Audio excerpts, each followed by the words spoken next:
Yeah, so I'm going to talk about research on teaching science and engineering.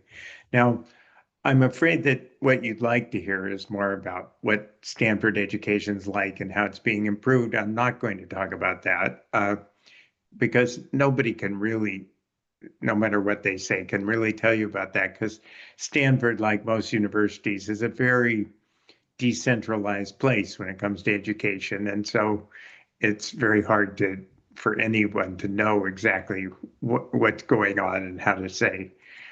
Uh, what I will tell you about is insights from learning, insights about how learning works from the research mind group, and these are things that basically what your child needs to know to learn best. And so these are things you can discuss with them and compare with them what their experiences are like compared to the principles and practices I'm going to tell you about today.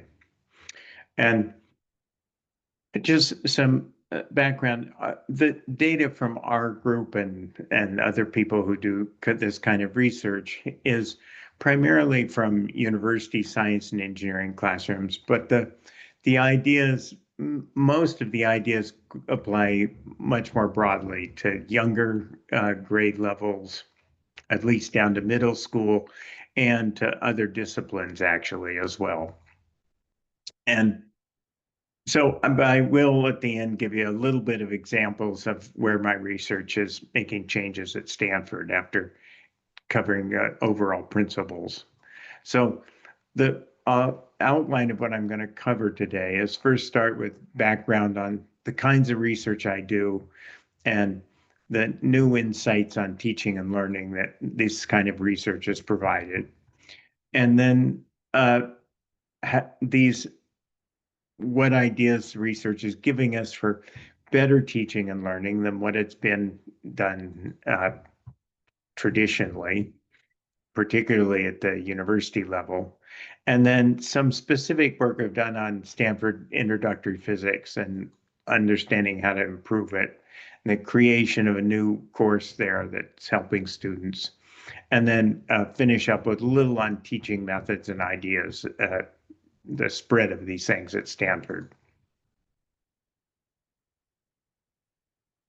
So the learning to sort of think, if you think about our education in science and engineering, we want students to learn to think more like skilled scientists and engineers. And there's been, in the past few decades, sort of major new insights on how people can learn this and how better ways to teach it. And it's come from three areas of research. There's the cognitive psychologists who I spend a lot of time talking to, who study basics of ideas of teaching and learning primarily in labs. There's now brain research coming into this. And then there's the work more like I do, which is uh, people in science and engineering departments, faculty who are doing studies of the teaching and learning and running experiments on finding better ways to actually teach these subjects in the context of real classrooms. And I've already said we've got data mostly from universities, but these things apply to other levels, but we just don't have as good data from lower K-12 school levels because there's too many variables. It just makes it harder to do the research.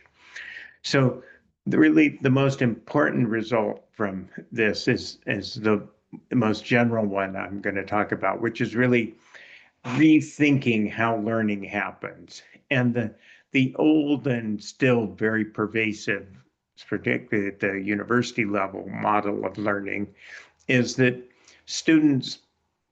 these student brains come into our classrooms and they vary in different ways. We immerse them in knowledge and it soaks into different amounts depending on the conditions of that brain. And so with this as the model of learning, the focus is usually on selecting the best brains, who you're going to let into your university and what kind of tests you're going to give them and so on to select that. And then what to put in the knowledge soup, that's the curriculum, what topics to cover in what order, etc. Now, although this is very pervasive and the model has been around for a long time, it's just wrong. That research gives us a very different view about learning, which is that these brains, and certainly at the university level, aren't that variable initially, but the education process really transforms or changes that brain. It literally rewires the neurons in response to the thinking that they're doing as part of their education process. And this transformed brain then has improved capabilities to it. And you can even see this in modern brain imaging. This shows two brains of people who are in MRI machines interpreting a medical X-ray, and you can see the difference in on the left, the radiologist who's been highly trained at how to do this, their brains are activated in a completely different way than the medical student who's just learning this on the right. So what the fundamental research on the brain is telling us that learning is really about enhancing the right neuron connections, and the brain really learns primarily what it practices and not much else. And so it's very much more like muscle development than people used to think about even just a few years ago. And so just like if you want to build up a muscle, you've got to exert that particular muscle and you've got to do it very intensively. And so we see that it's very much the same as the brain. The intensity and the type of exercise, in this case, mental exercise, is really critical for what the brain is going to learn.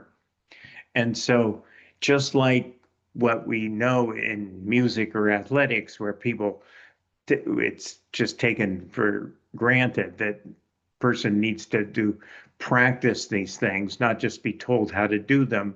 That's what we really are coming to appreciate in teaching in more intellectual subjects like science and engineering, is the brain still needs to be practicing, not just listening to lectures. And uh, the amount of learning we're also seeing is actually mostly determined by the teaching methods, not other things like the perceived talent or intelligence of the learner. And I'll show examples showing that in a minute. So before I get into more details there, I just want to talk a little about, offer some explanations for why views of learning and teaching have been wrong for so long. How can it be that we've gone possibly centuries with thinking that the best way of learning something was sitting listening to lectures about it, when now I'm claiming that that's just a completely wrong way to think about it. And I think the first reason is that thinking is hard to measure, and whereas athletic or musical performance, it's very easy to measure how skilled a person's becoming. And so it's very clear about what kind of teaching or learning is necessary to develop that skill. And so one has a much better idea of what works and what doesn't work in teaching. The second reason I think is that we only have one brain. And so a person looking back, from adulthood as a well-educated person, they got no reference for your brain. You only have a single brain. So it only looks to you like you always have the same brain. The only thing that's happened is you put new knowledge into that brain. And so that lack of a reference also distorts one's view on the subject. And then finally, much, and I would argue most learning actually happens outside the classroom. So that really skews the data in terms of interpreting what's the best thing for a teacher to do in the classroom to get learning. Okay, so with that introduction, I'm going to then show you some give you an idea of the kind of research that we've done that leads to these conclusions that I've been talking about. This isn't work that's done at Stanford, but it's a study of learning physics. And so it was just, we had a good opportunity where we had a very large introductory physics class. We could take two sections of this class, both with large number of students, 270 each, that were by lots of different measures essentially identical. And then we could teach them in two different ways and compare the results of learning. And so the control section was a class that was being taught by a highly experienced professor who had good student ratings, but he used a fairly standard lecture approach. Not fairly standard, very standard. The experimental class was taught by someone who was a new physics PhD, trained in the principles and methods of what I'm going to call deliberate practice teaching. And I'll explain exactly what that is in just a minute. And so these two instructors then agreed to cover the same material in the same class time. And then right after they'd covered in class, give a surprise test on it to both sections. And this was carefully timed so the students weren't doing homework assignments or studying for exams and the material during this. So it was just a measure of, okay, what were they learning from their classroom experience? So in the intervention class, the basic structure looked like this, that the students had some modest preparation for class, and then the instructor would have some practice tasks, questions or problems the students had to solve. And the students would work in small groups in the big lecture theater like this with just neighbors around them in the lecture theater seats, where they would have to figure out answers and discuss them with their neighbors while the instructor was circulating around, listening in on those conversations, seeing what answers they were proposing, etc. And then that would be after the students had worked on the problem for a little while, come up with some kind of answer, then the instructor would have pull the whole class together and give them feedback on their thinking. And then they'd give them the next question or problem and they would go back and work on it again. And so this has the two essential features that I argue we've seen are really important for good learning, which is the students are spending their time thinking, they're practicing using the reasoning and skills you want them to learn in actually solving problems. And the instructors are more knowledgeable about their thinking because they're listening to the discussion, seeing what students can do so they can be more effective in the teaching that they provide. So this, remember, was an experiment. So there's tests given to both sections. And here's how the section scored with the test score on this axis and the number of students on that axis. And you can see basically this experimental section scored much better. And what this shows, the first is that learning from just listening to lectures was very small. This matches data we have from other classes where we've collected this sort of thing. But it also shows how the entire distribution's moved up here. So this shows that this isn't a way of teaching that better for just the stronger students or better for just the weaker students. It's really better for all the students. It's really how the brain learns. And you can see the dramatic differences in the amount of learning that were just caused by the teaching methods that are being used.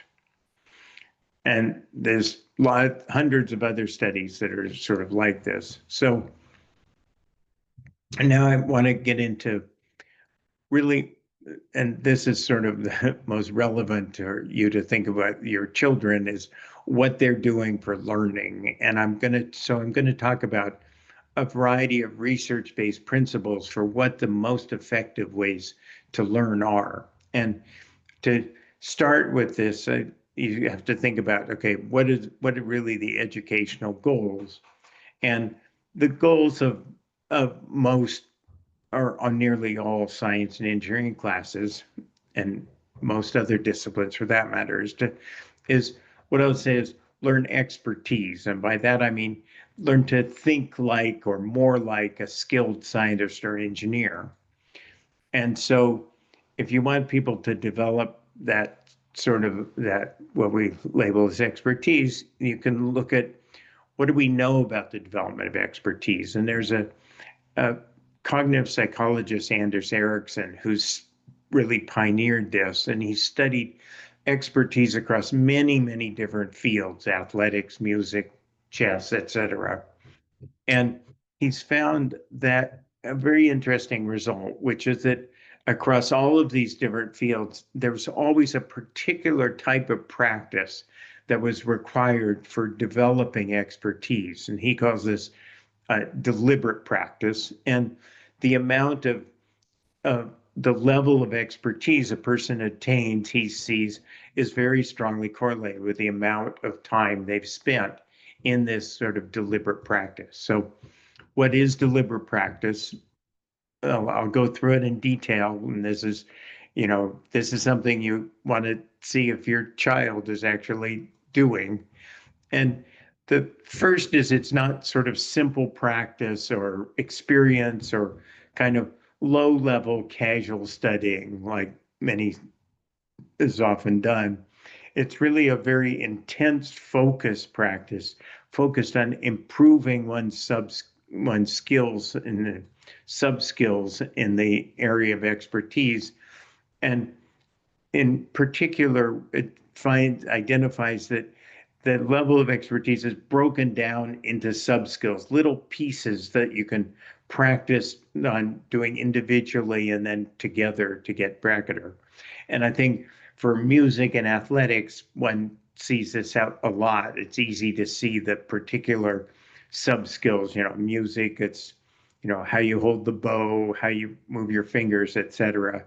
Uh, and similarly in athletics, I'll talk a little bit more about what this means in something like science and engineering of what these sub skills are. Uh, this practice has to be challenging, really tackling difficult problems that require intense effort, really stretching one's capabilities. And this means sometimes one's going to fail in trying to do this, and that's got to be understood as part of the learning process. Now, Erickson has also shown that deliberate practice is not simply intensely practicing something, you need to get feedback on it as well. So this is the coach or teacher needs to provide the learner with feedback on how well they're doing and what they can do to improve. And so that's what deliberate practice is. And it's also seen that to reach a very high level, sort of international prominence of expertise requires many thousands of hours. And I think the data is limited, but it's pretty clear that this is primarily biological. It's just that needs that much time to essentially do the extensive amount of rewiring needed to have the brain really have these very highly expert capabilities. And so that's what the learner needs to do. And so what I argue and we've really shown is that effective teaching is really about facilitating the deliberate practice by learners. And listening to someone lecture doesn't provide deliberate practice. There's just not the necessary intense mental effort involved in that process. So going a little deeper in this, exactly do students need to be practicing? Well, we want them to be practicing the thinking we want them to learn. And for skilled scientists and engineers, that thinking is primarily about solving problems, particularly novel, authentic problems. And I use that defined quite broadly, whether it's, explaining phenomena, creating new things, answering questions. All of these are problems that to be solved. Now, the difficulty with this is that technical problem solving this is a very complex activity. It requires all different kinds of thinking. Uh, and the traditional way of learning problem solving, which is, considered really a key educational aspect, is just trial and error. People are given some problem to solve. If they can do it, great. If they can't, well, try again on a new one until maybe they can figure it out. But for such a complex process, this trial and error method is really very inefficient. And so my group has really, I think, got a better understanding of skilled problem solving by studying expertise that we see provides valuable guidance for teaching the process of problem solving. And this work came from our studies. We looked at experts across many different disciplines in science and engineering and some in medicine. And Anne went over in detail with them how they solved authentic problems in their fields. And what we found is that the problem solving process was always defined by making a set of decisions. And the thing that was most striking to us were we found that across all these different disciplines, it was the same set of, we identified 29 decisions almost universally used by every scientist and engineer in solving the problems they were working on.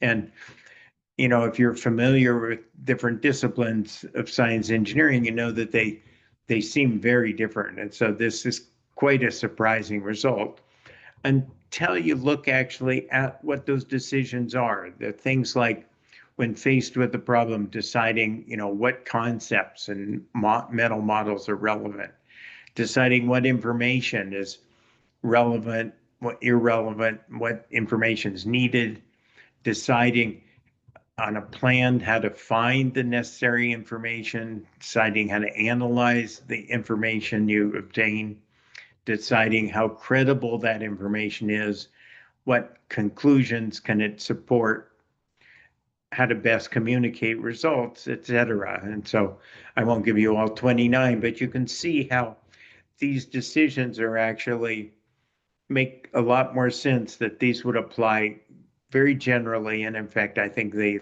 likely apply well beyond just making decisions and solving science and engineering problems. But now, what we also found is, although the decisions are common to all these different fields, so experts are having to make these decisions, um, how they make the decisions is very different. That depends very much on the context of which the decisions are made.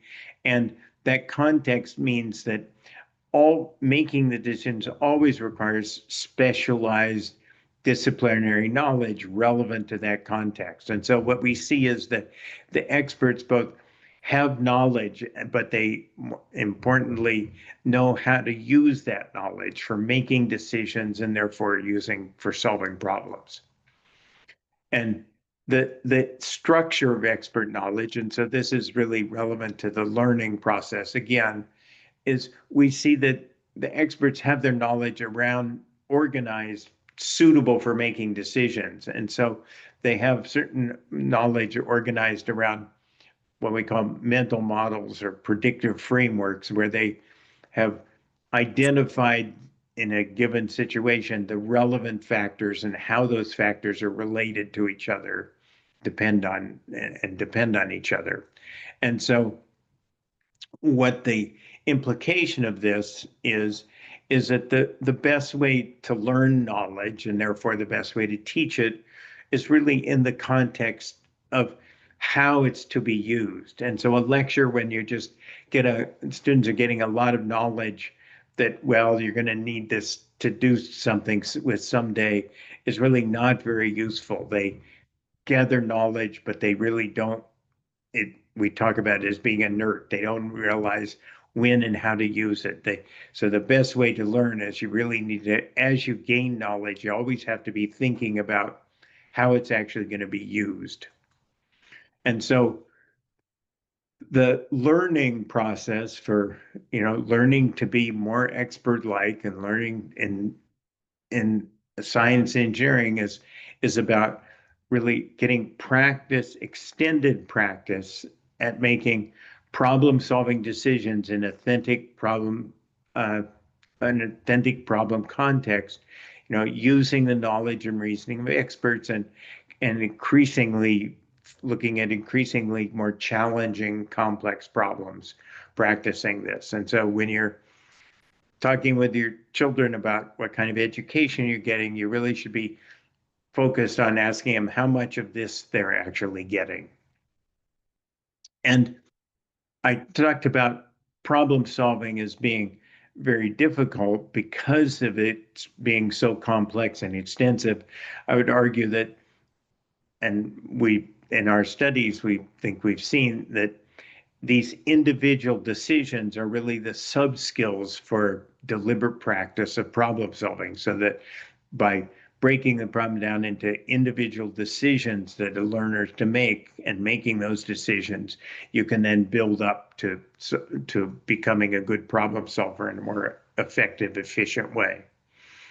Um, Now, more generally than this, I would argue that these kind of problem-solving decisions that I've talked about, they don't just apply in, a few physics courses. They apply in many courses and actually many real-world situations. I think if you think more generally about the list that I gave, you can see there's an awful lot of decisions in life where that's going to apply. And so becoming better at making those decisions and solving problems through making the decisions is pretty broad, general useful skills to learn.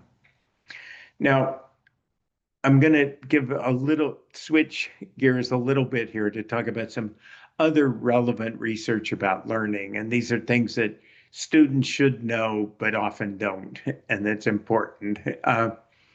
So first, what some of our research has shown, we've seen that there are many more of these 29 problem-solving decisions actually practiced in doing research than ever come up in any normal course.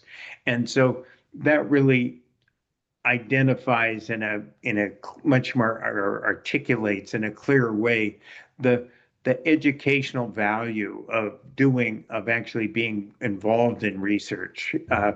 And so that, and this is one thing that Stanford's very good at, is we have a lot of programs for students to get involved in undergraduate research. And so I would, if your child isn't involved in doing this, I would urge you to get them involved in this, because there is like I say, a very clear educational benefit that they won't get from classes. Now, another bit of research we carried out was comparing teaching which had students prompting the students to make the decision. So tell them, here's a decision you have to make. What should the decision be? Versus telling them, okay, here's a decision that's needed in this, solve this problem. Here's what that decision should be.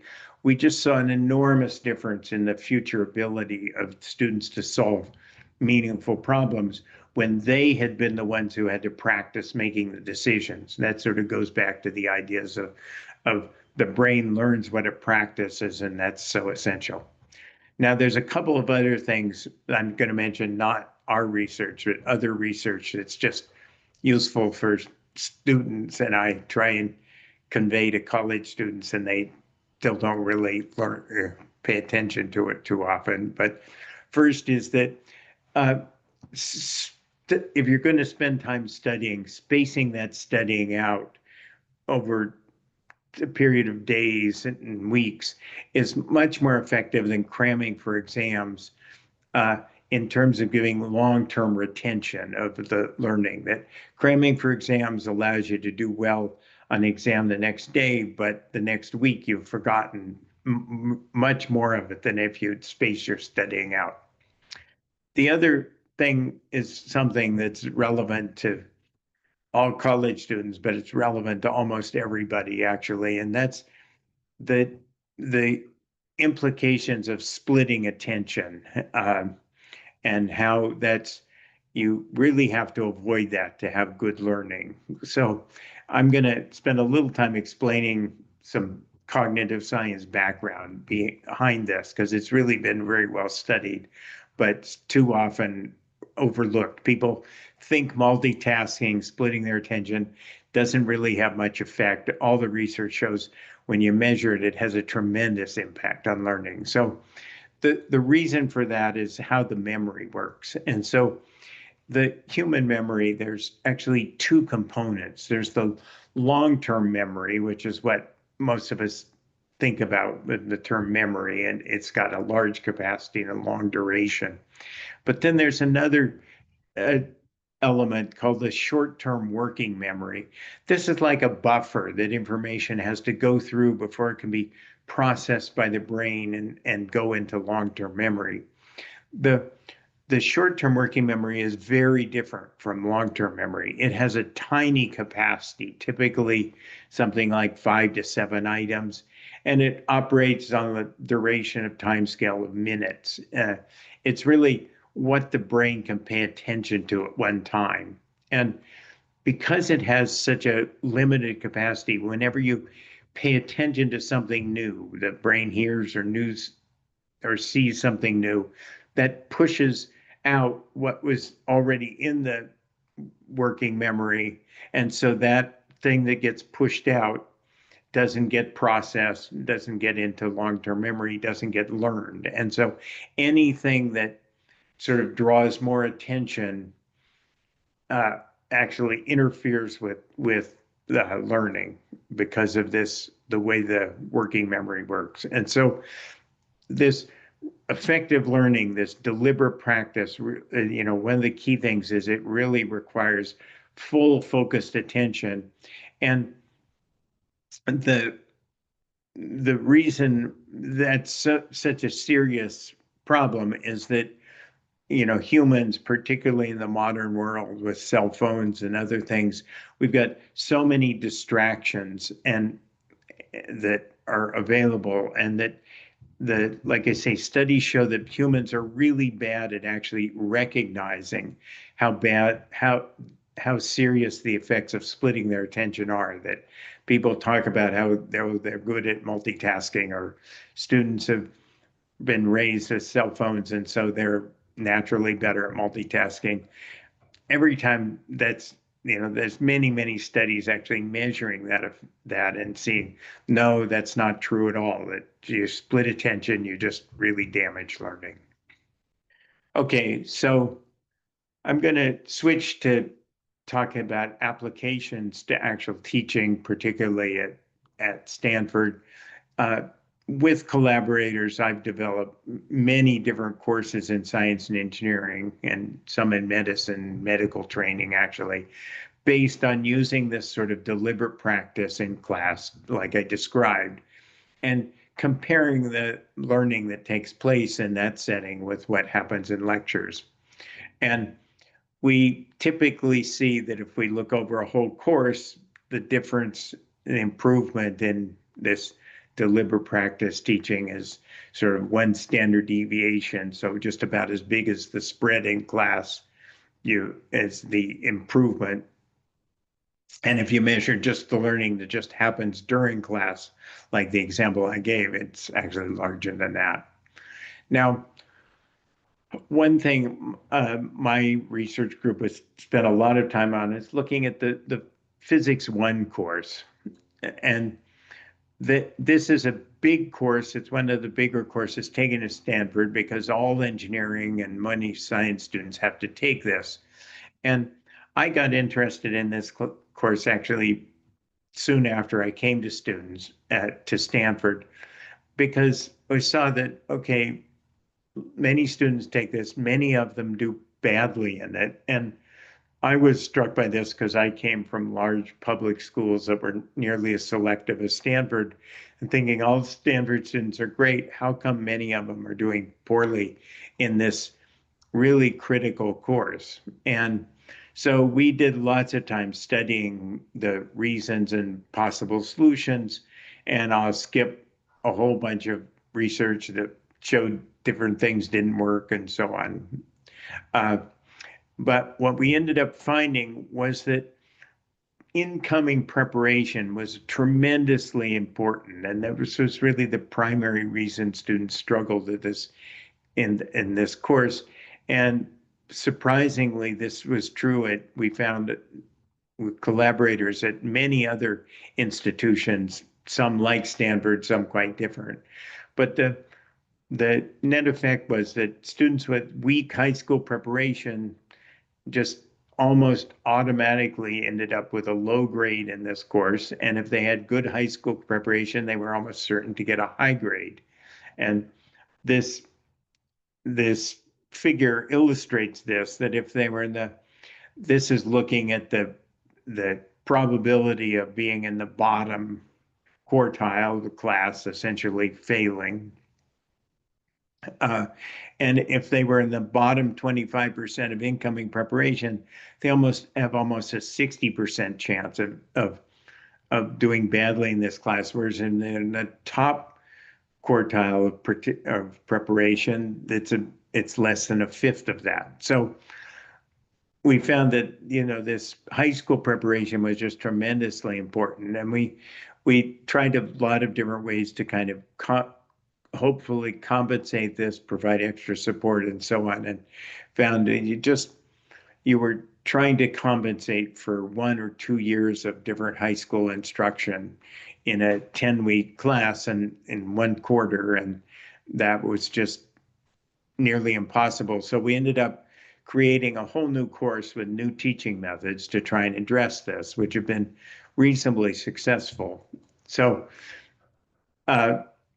in the creation of this course, first we created this good test that measures preparation and advised students who scored low in this to take this 41E course. And 41E, we thought very carefully about how to make the learning easier. And that really meant reducing the complexities and the speed at which one covered the material in the regular Physics 1 course. And so looked very carefully at what was really essential, what could be possible to leave out without sacrificing much. But we really wanted also to give these students something extra so that, they lower preparation, but a course that really gave them some added benefits. And so we did two things that were different from tradition. One is we really focused on real world problems, not just physics textbook problems. And that meant that they were able to do problems that were more connected with the world around them. These always required making more of these kind of problem solving decisions that I talked about. And then we put a big focus on the things that I talked about, focused on problem solving. And we developed this guide to give students that they could follow to systematically make a subset of decisions in the problem and sort of develop their problem solving process more skillfully. And then we also put in good teaching methods, the things that I talked about before, where the students are working in small groups, answering questions, monitored by the instructor who gives regular feedback. So followed this same model that I showed earlier, but again, this just is in quite a different class setting, but the same ideas of students do some preparation, the instructor creates practice tasks for them. They, in this case, they can work at individual tables and small groups working on these activities while their instructors monitoring the groups and listening to them, seeing what they're doing, and then regularly giving feedback to them. And then they spend some time going back on the activities and with feedback interjected at appropriate times. So, and I already talked about the key things about them. The students practicing thinking and the instructors having a better idea of their understanding and so can be more effective in teaching. So, what I'd say is we still are working on trying to make this more effective, but we have seen this as pretty successful. Students can come in with weak preparation. They can still do well now in this Physics 1 course. They have a much better attitude about physics and their potential for learning it. So don't get so discouraged. And they can go on to subsequent courses, particularly in engineering, and do fine. So some broader impacts of teaching at Stanford from this is that one of the things that's happened, and it's, I'd say my work has been something of an influence, but there's been many faculty who have involved and contributed a lot to this, is that these kind of teaching methods that I've talked about of small group problem practice, problem solving, deliberate practice, and so on, these have been adopted by in the teaching now of nearly all the Stanford undergraduate physics courses. And I think this is actually fairly unprecedented. There are very few, if any, physics departments that have made such a widespread teach to this more effective methods. Um, this guide to problem solving, making this selected set of decisions in a structured way, that's been seen as so valuable that's now adopted by the regular Physics 1 course. It's been adopted by the big introductory chemistry course and some course in sustainability as well. And just as a sideline to this, my group has now been studying the use of artificial intelligence as a problem-solving tutor in the physics and chemistry courses. That's sort of research in progress. Another just impact, and it's not really data, but students who've been through these courses and use this problem-solving approach, they tell us that they're seeing this as useful in the other courses they have. And I see there's a hand raised. I'm just about done here. Let me finish and then I'll answer questions.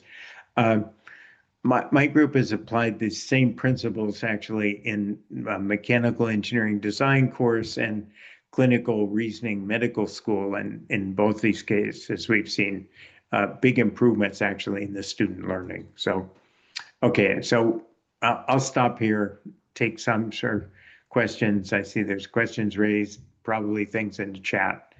And so take some time on that. And this is just some references if you want to learn more about this, some of my favorite books on the subject here.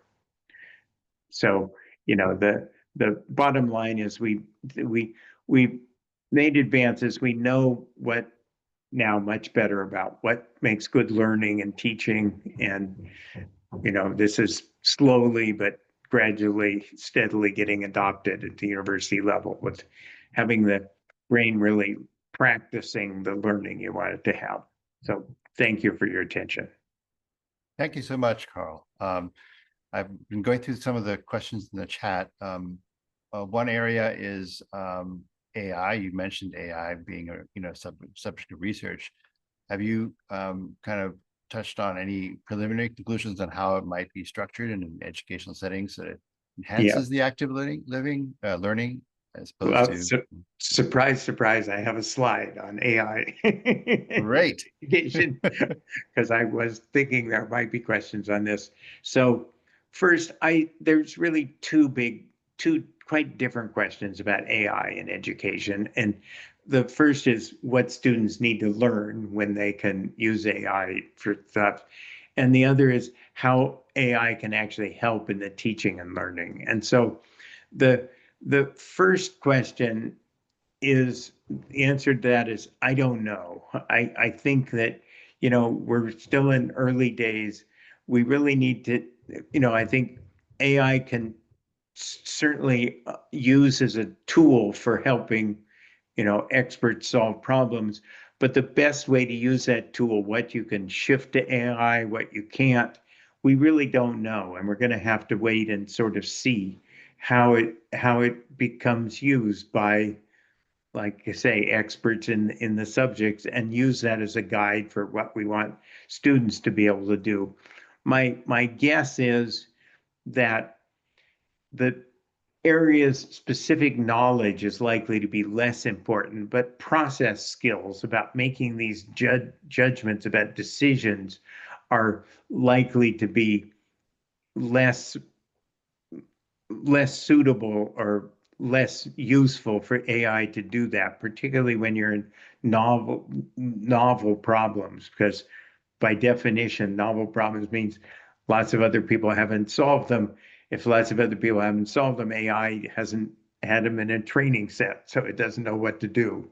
So that's my guess, but I think mostly we just need to wait and learn to some level.